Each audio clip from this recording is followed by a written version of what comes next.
Jemaah salat maghrib rahimakumullah. Nabi Daud alaihi salam itu dipuji oleh Allah Subhanahu wa taala dengan pujian innahu awwab, hamba Allah yang amat sangat taat kepada Allah. Jadi di dalam Quran itu ia mendapatkan predikat innahu awwab hanya dua orang rasul. Pertama Nabi Daud, yang kedua Nabi Ayub. Kalau Nabi Daud Allah puji, ya, sebagaimana juga Rasulullah Sallallahu Alaihi Wasallam memuji. Salat yang paling bagus itu kata Rasulullah adalah salatnya Nabi Daud. Puasa yang paling bagus itu juga adalah puasanya Nabi Daud. Maka Allah sendiri yang memuji beliau. Innahu awwab. Sungguh sebenarnya memang dia adalah seorang hamba yang amat sangat taat kepada Allah. Sama seperti Nabi Ayub juga dipuji dalam kondisi apapun yang terjadi kepada dirinya, dari sehatnya sampai sakitnya, itu tidak berubah ketaatan dia juga kepada Allah Subhanahu wa taala. Maka Allah juga memuji Nabi Ayub juga, innahu awwab, amat sangat taat kepada Allah Subhanahu wa taala. Nah, Nabi Daud alaihissalam ini pernah memberikan wasiat, memberikan nasihat. Kalau Rasulullah sama dengan pernah bersabda, ya. Apa kata Nabi Daud? Haqqun lil aqil alla yastaghila illa bisalasin. Bagi orang yang benar-benar menggunakan akalnya, tidaklah dia sibuk kecuali kepada 3 perkara. Jadi kalau nengok uang itu, apakah dia benar-benar tidak menggunakan akalnya tadi? Kata Nabi Daud alaihissalam, tengok pada 3 perkara. Dia tidak akan sibuk kecuali kepada 3 perkara. Apa itu? Yang pertama adalah tazawwudi lima'ad. Tazawwudi lima'ad.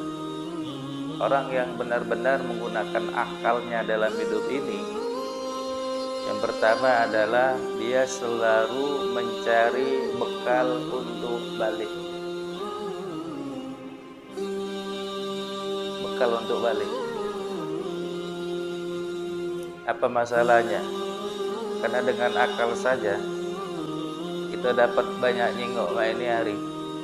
Tidak ada manusia yang kekal dan abadi. Seluruhnya pasti akan balik. Itu dengan akal baik. Maka maut itu sebenarnya memberikan pelajaran kepada kita supaya kita juga berpikir. Nah, begitu. Barulah kemarin ketemu cerita-cerita dengan Dioni tadi. Sekarang lalaju. Nah, barulah pergi tadi nah. Habis makan sama-sama nah. Sarapan habis salat subuh nah. Ini sebenarnya adalah pelajaran. Orang yang menggunakan akalnya ini tadi, dia selalu berpikir bagaimana caranya mencari bekal untuk balik.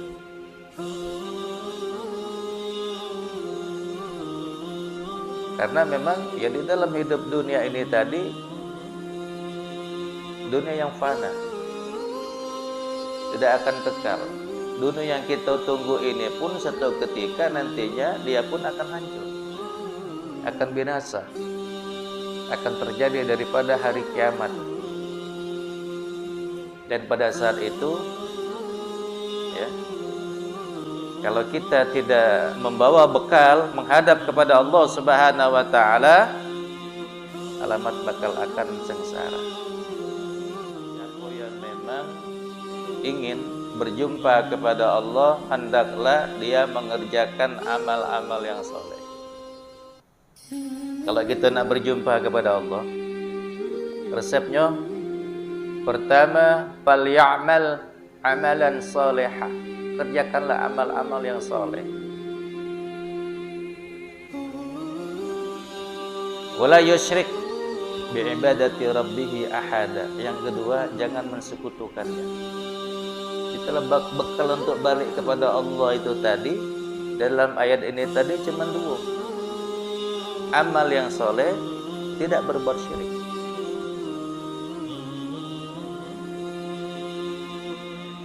Nah, kita seringkali dalam hidup ini mendengarkan amal yang soleh,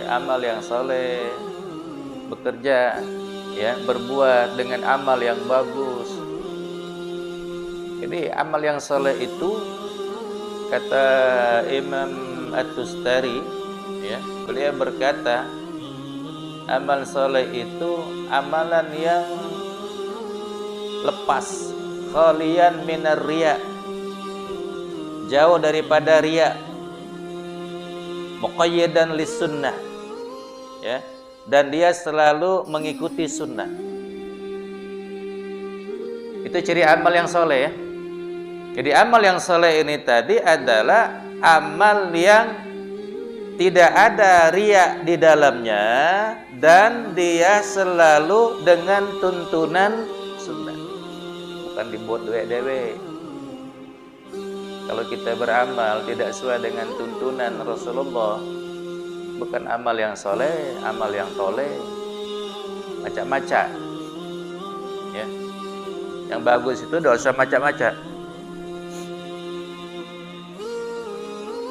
Maka sesuatu amal yang baru bisa dikatakan dengan amal yang soleh, kalau di dalam pendapat Al-Imam Al-Baghawi dalam tafsirnya, ya, tafsir Al-Baghawi, itu paling tidak ada 4 syarat. 4 syarat. Jadi kita pacak ngukur kage, ya, amal yang kita gawekan ini tadi soleh apa tidak. Dia harus 4 syarat. Pertama, syarat yang pertama itu harus dengan ilmu, al-ilmu. Seseorang tidak akan bisa mengerjakan amal yang soleh kalau tanpa ilmu. Selonong boy, ngonyor bay aja gitu. Kalau berjalan ini tadi tidak lagi noleh kiri kanan, tidak kata ilmunya, ya. Salat baru bisa menjadi amal yang saleh apabila dia juga didasarkan kepada ilmu. Harus dengan ilmu. Ya. Jadi seseorang, salah satu penghalang seseorang itu tidak bisa menjadi orang yang saleh adalah al-qanaatu bil jahli. Orang yang merasa cukup dengan apa yang ada pada dirinya, orang yang merasa cukup dan dia tidak mau lagi belajar, itu sudah jadi penghalang. Tidak akan baca. Jadi orang soleh, orangnya soleh, amalannya pun soleh, amalnya bagus, dia tidak akan bisa, ya. Jadi orang yang soleh ini tadi orang yang terus menerus belajar, bukan tidak belajar, harus dengan ilmu. Kita nih beribadah itu harus dengan ilmu. Jangan taklid, paling kurang muttabi. Ya. Jangan muqallid. Muttabi, melok. Kalau taklid itu melok tidak tahu alasan, namanya taklid. Tapi kalau nak bagus, melok tahu alasan, namanya muttabi. Inilah. Yang penting kita tahu ngapu digaya model mak ini. Oh, ini sandarannya. Kalau kita nak buat hukum kan memang kapasitas ilmu kita kan kurang. Jadi kita melok baik nak, melok pendapat, baca pendapat-pendapat para ulama kita yang mereka menulis kitab itu kan tidak basing-basing. Ada rujukannya, ini alasannya. Kita tahu, jadilah Jadi beragama baru bisa menjadi amal yang saleh ini tadi harus dengan ilmu. Yang kedua, kata Imam Al-Baghawi ini tadi, niat. Niat. Sesuatu baru bisa menjadi amal yang saleh apabila didasarkan kepada niat yang ikhlas semata-mata mencari ridho daripada Allah Subhanahu wa taala. Makanya seluruh amal itu sangat bergantung kepada niat. Innamal a'malu binniyat. Amal perbuatan itu sangat bergantung kepada niat.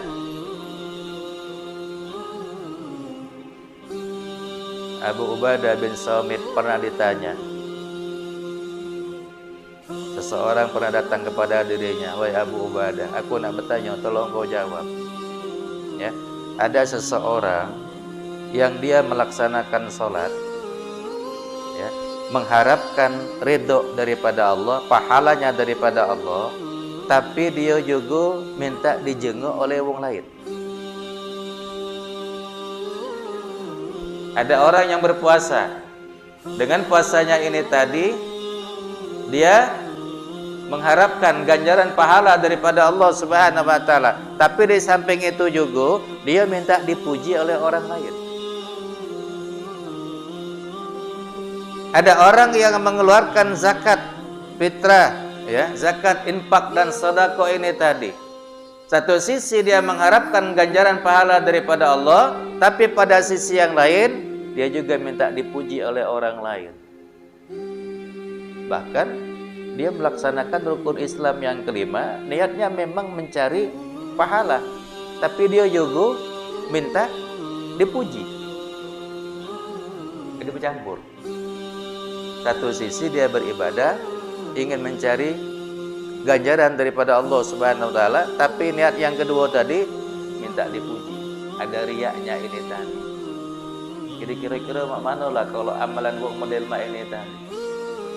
Ubadah bin Samit menjawab, kalau model mak itu jelas barang itu sudah bercampur. Bercampur. Kapan bercampur model mak itu, Allah Subhanahu wa taala tidak akan menerimanya.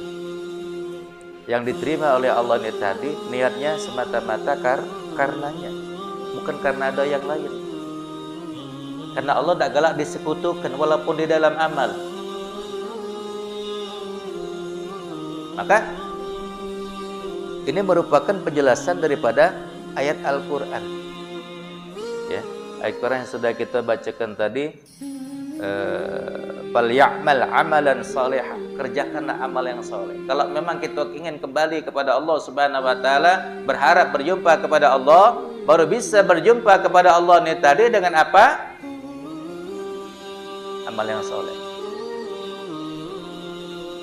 Nah, yang ketiga, amal yang saleh ini tadi itu harus adanya keikhlasan, baru bisa menjadi amal yang soleh.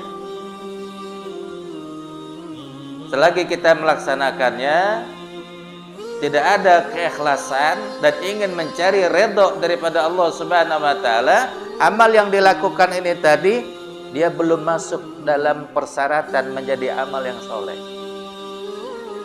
Belum baca. Jadi amal soleh itu belum baca. Karena belum ikhlas. Ikhlas itu apa? Saya sudah membahasakannya. Ya, ikhlas itu susu murni. Ya kan? Bapak Ibu yang sudah buka di channel YouTube BH Family, ya, itu ada pembahasan tentang ikhlas. Ikhlas itu apa? Ikhlas sama dengan susu murni.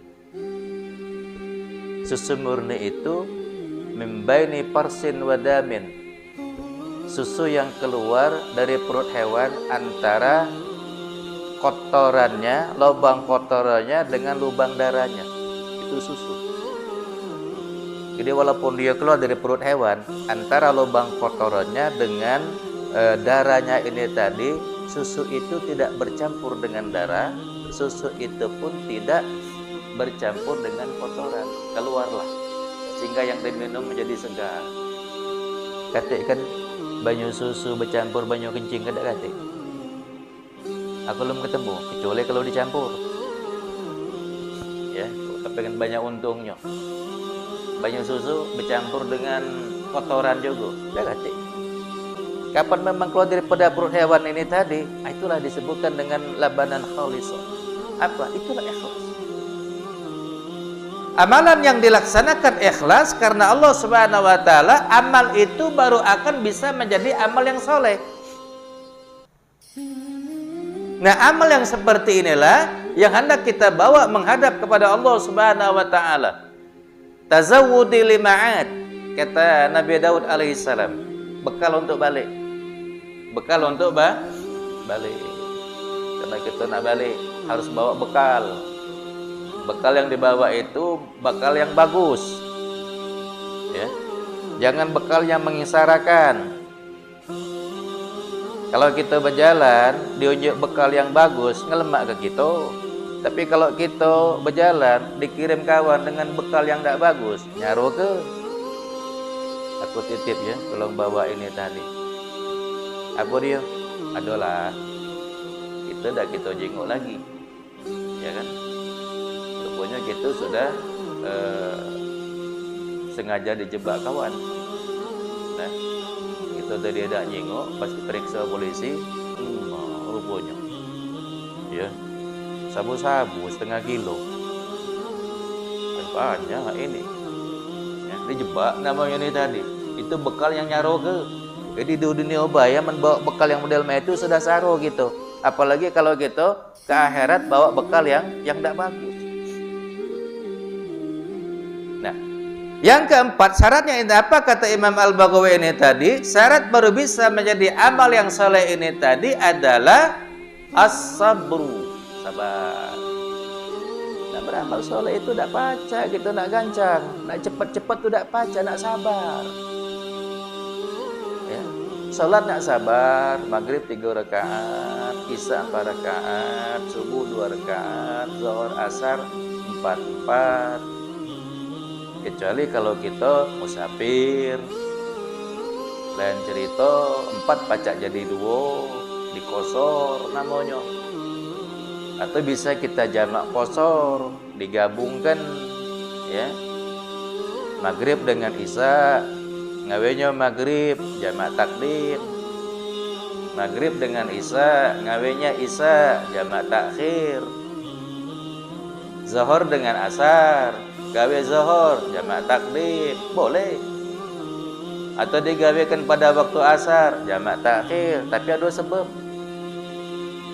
Kalau kita mukim tidak baca, ayahku rasanya kena banyak gawe ni, aku jamak bela salat aku, salat bela. Itu nama buat hukum dewek. Nah, itu namanya beramal tetapi tidak dengan ilmu. Nah, itu baru beramal tidak dengan ilmu ni tadi, buat aturan dewek. Ada jamaah gitu ya, dia ni gala ke pasar pagi. Jadi cerita, Ustaz aja, aku kalau subuh itu 4:30 itu aku sudah sholat subuh. Masuk waktu apa belum? Belum aja dia. Ya. Lah belum, tidak saya sholat kau ini tadi, emang belum masuk waktu ini tadi. Daripada aku tidak sholat aja dia.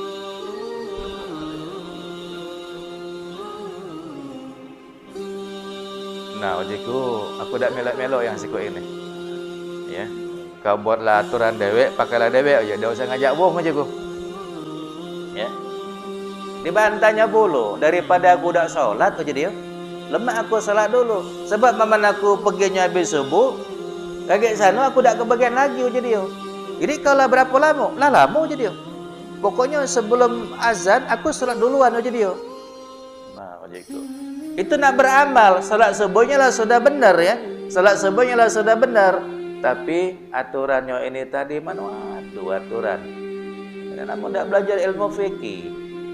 Salat itu sah apabila dukhulul waqt, masuk waktu.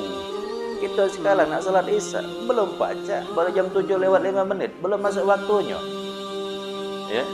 Jadi salat itu jangan ditambah-tambah. Itu buat aturan dewek namanya tadi. Tidak akan baca. Nah di sini Nah, jadi amal yang seperti inilah itu baru bisa akan menjadi amal yang soleh. Harus dengan ilmu, niatnya harus lurus, ya. Kemudian harus dengan keikhlasan, jauh daripada sifat riya dan bersandarkan kepada tuntunan daripada Rasulullah Sallallahu Alaihi Wasallam. Baru bisa menjadi amal yang soleh. Kalau tidak model itu kaget buat ewe. Ay, dekati aku ni ada solat, apa dia salahnya? Ya, iya benar. Solat tu tak kata yang salah, cuma ada aturannya. Ya. Solat yang kita gawekan ini tadi. Nah, yang kedua, apa kata Nabi Daud alaihissalam? Ya, kalau orang yang berakal, orang yang benar-benar menggunakan akalnya itu di dalam kehidupan ini tadi. Yang kedua adalah wa mu'natin lima ash. Wa mu'natin lima ash.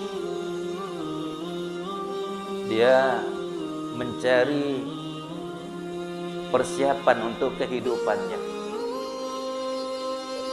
Apa maksudnya? Ya. Nabi Daud alaihissalam mengajarkan kepada kita bahwa dalam hidup ini jangan berhenti.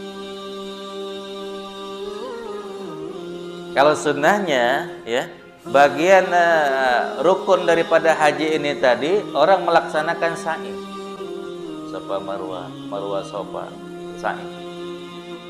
Sa'i itu simbol, ya. Sa'i itu simbol. Simbol apa? Sa'i, sa'yun, usaha. Berusaha, jangan pernah berhenti untuk berusaha. Di dalam 1 bulan 7 hari 7 kali sa'yun, tiap hari ini tadi sa'yun, ya, mamano yang sudah dilaksanakan oleh Siti Hajar. Bagaimana dia berusaha untuk mencari penghidupan, mencari bekal, karena Nabi Ismail terus-menerus menangis.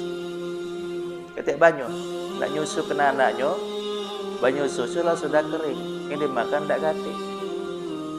Ya, tempat ini tadi nama satu lembah yang sangat tandus. Wairi zizar yang tidak ada tanam-tanaman dan tumbuh-tumbuhan, gersang niat. Rumput masih tidak tumbuh di sini tadi, apalagi banyu. Tapi Hajar tidak pernah berhenti. Sa'yun, sa'i, sopa, kemarwah. Ada tadi nah, mai kaget. Oke, nanya kan ada wong di sini dah. Ya. Tempat itu jarang dilewati oleh manusia. Jin lagi jarang lewat di situ. Apalagi manusia. Sunyi senyap ini tadi. Tapi berusaha.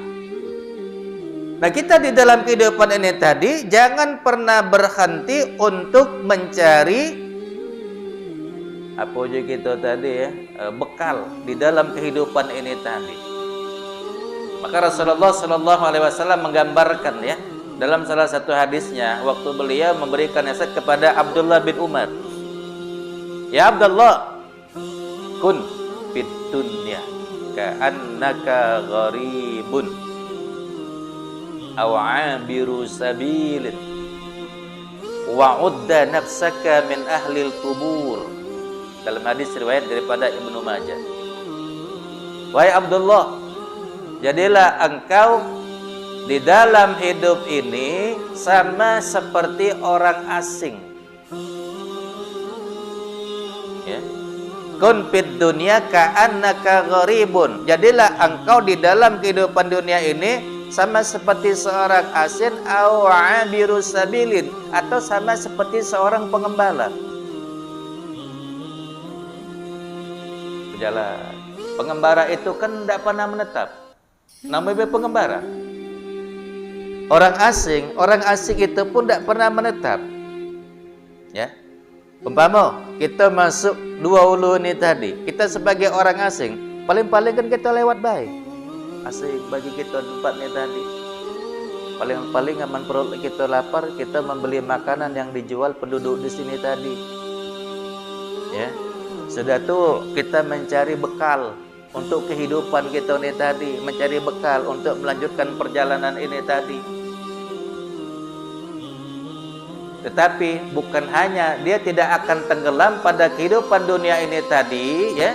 Di dunia ini tadi dia sebagai pengembara, dia mengambil bekal untuk apa? Wa'udda nafsaka min ahlil kubur. Persiapkan dirimu untuk menjadi penduduk kubur. Ini tuntunannya. Kalau Nabi itu memberikan tuntunan kepada diri kita ini tadi, dunia bukan kita tinggalkan, salah. Yang ditinggalkan dunia ini tadi. Hak kita di dunia harus kita embek. Wa bataghi bima ataqallahu daral akhirah wa la tansa nasibaka minad dunya. Cari, ya, keutamaan pada negeri akhirat, tapi jangan lupa nasib kita di dunia. Dunia maksudnya tadi, orang yang berakal ini tadi bukan berdiam diri, tapi berusaha supaya dia tidak menjadi beban bagi orang lain. Wa mu'natin lima'ash. Dia mencari bekal, mencari persiapan untuk kehidupannya ini tadi. Apa masalahnya? Lah kalau kita pengembara, walaupun pengembara kan baju kotor nak berganti. Kita nak ibadah, tak kena aduh kita tak berganti baju, tak berganti sewet. Nak berganti lah sekali-sekali. Paling kurang mungkin setahun 2 kali. Idul Fitri, Idul Adha. Paling kurang namanya tadi kan. Tapi tak kena aduh lah sikok baju ni tiket kita pakai begawe baju inilah, kaget pakai salat baju inilah, pakai tidur baju inilah. Ya. Yom tak berkuah. Am dia berkuah. Kuahnya itu yang jadi masalah. Ya. Amannya kuah rendang, lemak, harum. Ya, aman kita berkuah. Hai kau ni. Kuah kau ni nyesek napas aku. Nah, kuahnya tadi buat sesek napas. Berusaha bulu kita ni tadi. Ya. Maka tatkala kita nak melaksanakan ibadah ni tadi, pakai minyak wangi, mandi, pakai minyak wangi, borek ke badan kita ni tadi. Jangan sampai kaget dicium kawan lajung tadi ada pening kepala, laju mentak palanya tadi, gara-gara parak kita ni tadi. Ya, ujung-ujung, aku dah kalah lagi parak dia ni tadi. Ngapo? Ada sanggup aku je. Ya. Nah, di dunia ini kita sebagai seorang pengembara atau sebagai seorang asing, maksudnya tadi mana? Tidak menetap.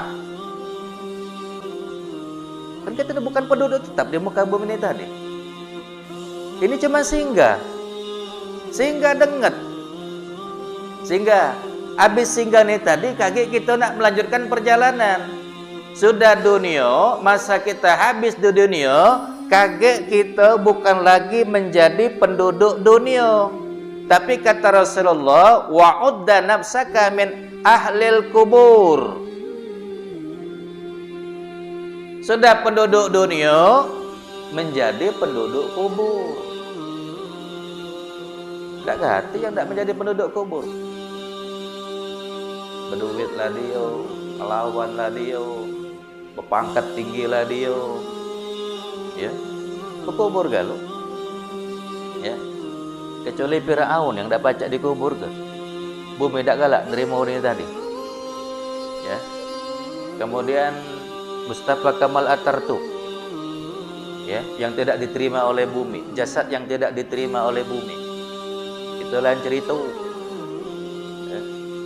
Tapi walaupun dia tidak berada di alam kubur, dia pasti berada di alam barzah. Walaupun Firaun di mumi, tapi rohnya tadi di alam barzah tetap sarung. Ya. Orang yang berada di alam kubur itu pasti berada di alam barzah, tapi orang yang berada di alam barzah belum tentu ada di kubur. Ya, mana dengan pesawat nyampak? Hilang galau, pesawatnya hilang, ngomong tak katik lagi. Kuburnya di mana? Ya kan? Tapi tetap menjadi bukan lagi penduduk kubur, tapi dia berada di alam barzah. Ya. Alam barzah itu dunia lewat, akhirat belum nyampe. Penantian, nunggu je gitu tadi. Nunggu, tapi yang tidak katik bekal mak mana ceritanya. Nunggu itu perbuatan yang paling membosankan. Nunggu itu gawe yang paling tak lemah. Tunggu aja gitu. Sejam menunggu di sini. Panas sudah. Padahal berkeringat. Datang belum. Ya, perut lapar, nunggu lagi, belum datang lagi. Gawe yang paling membosankan ini tadi adalah menunggu ini tadi. Makanya Ibnu Umar, ya, dalam hadis riwayat Ibnu Majah, konteksnya wa'udda nafsaka min ahlil kubur. Tapi dalam konteksnya dalam hadis riwayat daripada Imam Muslim, sanadnya masih sama, tetap daripada Abdullah bin Umar ini tadi. Ya, ditambah faiza amsaita fala tanziris sabah wa iza asbahta fala tanzilil masa. Ya. Kalau kau berada pada waktu sore hari, jangan menunggu pagi. Kalau engkau berada pada pagi hari, jangan nunggu sore. Wa hushatika, ya, limaradika, gunakan sehatmu sebelum sakitmu. Wa min hayatika limautika, hidupmu sebelum matimu. Itu tambahan. Ya. Karena orang yang cerdas ini tadi siapa? Orang yang cerdas, kata Rasulullah dalam hadis riwayat daripada Imam Tirmizi, al-kayyis man dana nafsahu wa amila lima ba'dal maut. Orang yang cerdas itu adalah orang yang senantiasa mempersiapkan dirinya beramal untuk setelah kematiannya. Itu adalah orang yang cerdas. Wong pinter aja gitu. Rupanya Nabi itu ngukur wong pinter itu bukan diukur dari IQ-nya paling tinggi, bukan. Tidak. Kita ngukur wong pinter itu diukur IQ-nya tinggi apa tidak. Kalau Nabi tadi, beliau bersabda dalam hadisnya ini tadi, orang yang cerdas, orang yang cerdik, orang yang pintar ini tadi adalah orang yang selalu mempersiapkan. Kalau kata Umar bin Khattab, hasibu qabla an tuhasabu. Hisablah diri kalian sebelum kalian dihisab. Hitung-hitung. Mumpung masih hidup, hitung-hitunglah. Mumpung masih sehat, ya, sebelum sakit. Oh ya Allah. Ya siku inilah putrasunian ini.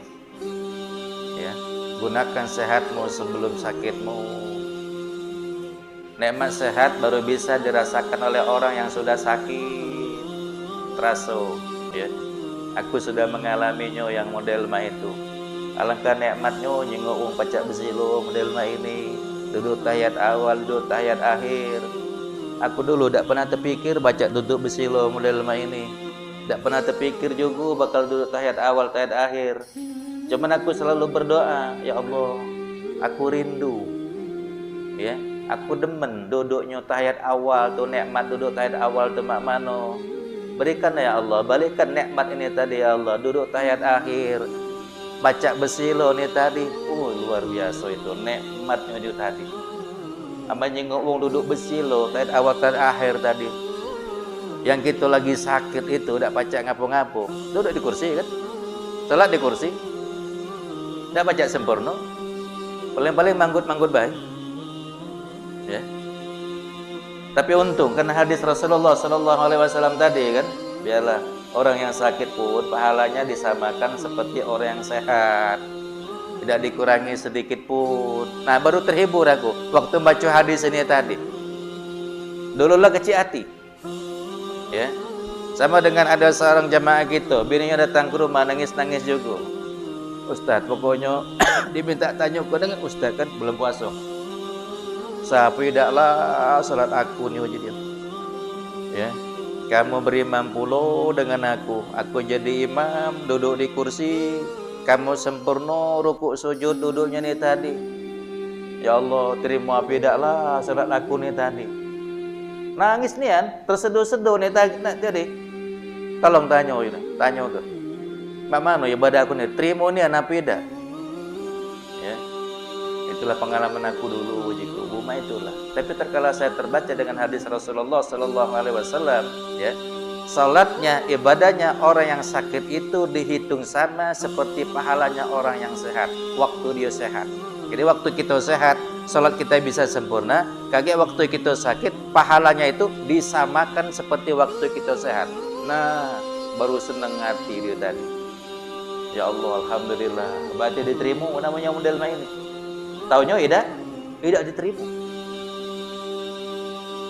Jadi gunakan hidupmu sebelum matimu. Nikmat hidup baru bisa dirasakan oleh orang yang sudah meninggal. Nikmat sehat baru bisa dirasakan oleh orang yang sudah sakit. Jangan nunda-nunda waktu. Ya, kapan pagi jangan nunggu sore. Apa yang pacak digawekan pagi gawe ke. Ay kaget lah baru jam berapa nih tadi. Ay kaget lah. Waktu sore jangan nunggu pagi. Ya, Rasulullah pesan ini tadi. Jangan nak nunggu-nunggu. Yang pacak kita gawekan langsung disegerakan. Dari sini tadi. Nah yang terakhir, yang ketiga, apa kata Nabi Daud alaihissalam ini tadi? Wa talabi lazzatin bihalal.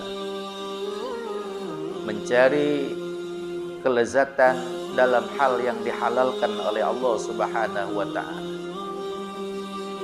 Orang yang memiliki akal yang sehat, ya, dia tidak akan bersenang-senang kecuali dengan hal yang dihalalkan. Itu kalau akalnya sehat. Jadi kalau ada orang yang bersenang-senang dengan kemaksiatan, dengan dosa, walaupun akal sehat, kalau menurut Nabi Daud itu tidak sehat akalnya tadi.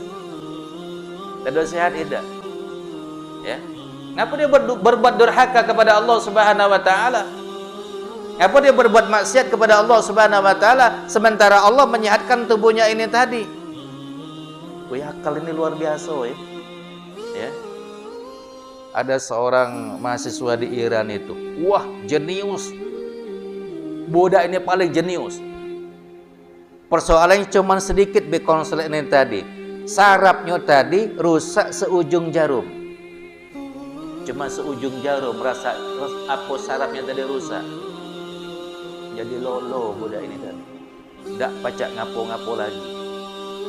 Teko make baju dewek lagi tak pacak. Padahal tadi paling pinter, budak ini paling jenius. Luar biasa cerdasnya ini tadi. Sedikit rusak akalnya ini tadi, saraf ini tadi, lupa dengan diri dia dewek.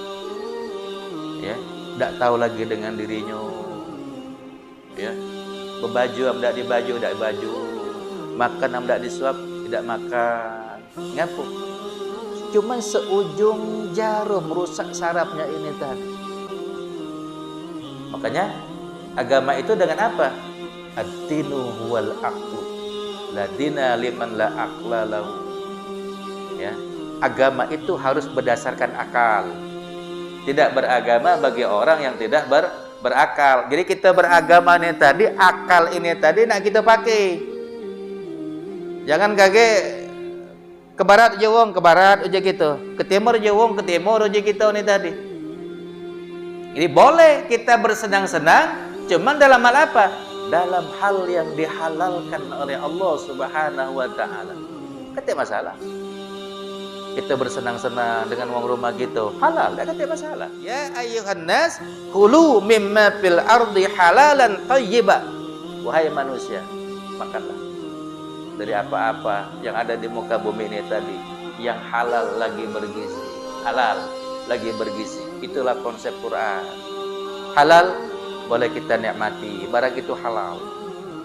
Ya. Ada seorang imam, saya lupa nama ini tadi. Kapan dia makan, kalau di rumah wong soleh makannya banyak nian. Tapi kalau wong tidak soleh makannya dikit. Ya enggak uang tadi. Allah ke teman kau ini banyak jadi tadi. Biasa tidak pernah model mak ini. Tidak baca jadi. Aku tahu dengan uang ini tadi. Barang didapat ini aku tahu. barang ini halal gitu. Jadi aku kepengen menikmati kehalalan yang ada pada keluarga ini tadi. Masya Allah. Jadi begitu halal boleh. Kita bersenang-senang kepada hal yang halal itu diperbolehkan. Itulah adalah akal yang sehat. Tapi kalau akal tidak sehat, dia tidak menggunakan daripada ini tadi. Bukan mencari yang nikmat, yang halal, tetapi dia bersenang-senang kepada hal yang diharamkan oleh Allah Subhanahu wa taala. Al-halal bayyin wal haram bayyin. Halal itu sudah jelas, haram itu sudah jelas dari Nabi. Wa bainahuma musyabbihat. Di antara halal dan haram ini tadi namanya syubhat. Subhat. Tapi siapa yang pacak menjaga syubhat ini tadi, dia bisa menjaga kehormatan dirinya dan menjaga kehormatan agamanya. Itulah kelebihannya. Orang bisa menjaga dirinya dari hal yang syubhat ini tadi, dia bisa menjaga apa tadi keutamaan agamanya dan kehormatan dirinya ini. Nah itulah 3 macam nasihat daripada Nabi Daud alaihissalam ya, yang ditulis oleh Imam Nawawi dalam kitabnya Nasihatul Ibad. Mudah-mudahan ya kita mendapatkan manfaatnya dan kita akan dapat melaksanakan dalam kehidupan kita, dan semoga kiranya Allah, akal yang telah Allah berikan kepada kita ini tadi, akal yang senantiasa dibimbing dengan hidayahnya, dengan wahyunya, dengan tuntunan daripada Allah dan Rasulnya, sehingga akal kita tidak menjadi akal yang nakal, tapi akal yang senantiasa selalu ingin berada di jalan Allah Subhanahu wa taala. Amin ya rabbal alamin. A'udzubillahi minasyaitonir rajim. Bismillahirrahmanirrahim. Alhamdulillahirabbil alamin wassalatu wassalamu ala asyrafil anbiya wal mursalin Sayyidina Muhammadin wa ala alihi wa ashabihi ajma'in. Allahumma la tada' lana bima qamina hada dhanban illa ghafarta wa la hamman illa farajta wa la hajatan illa qadaitaha fayassir umurana wassara sudurana wa nawwir qulubana wa akhtim bis salihati a'malana. Antal awwalu falaysa qablaka syai' wa antal akhiru falaysa ba'daka syai'. Anta zahir falaysa fawqaka syai' wa antal batin falaysa dunaka syai'. Iqdi hajatana ya Allah, iqdi hajatana ya Rahman, iqdi hajatana ya Rahim, iqdi hajatana ya Fattah ya Razak ya Mubin, ya Salam ya Mu'min, ya Hanan ya Mannan, ya Hayyu ya Qayyum, ya Malikal Mulki, ya Dzal Jalali wal Ikram, wa aghnina minal faqri. Rabbana atina fid dunya hasanah wa fil akhirati hasanah wa qina adzabannar. Sallallahu alaihi Muhammadin nabiyil ummi wa ala alihi wa sahbihi wasallam. Subhana rabbika rabbil izzati amma yasifun. Salamun alal mursalin. Walhamdulillahi rabbil alamin. Assalamualaikum warahmatullahi wabarakatuh.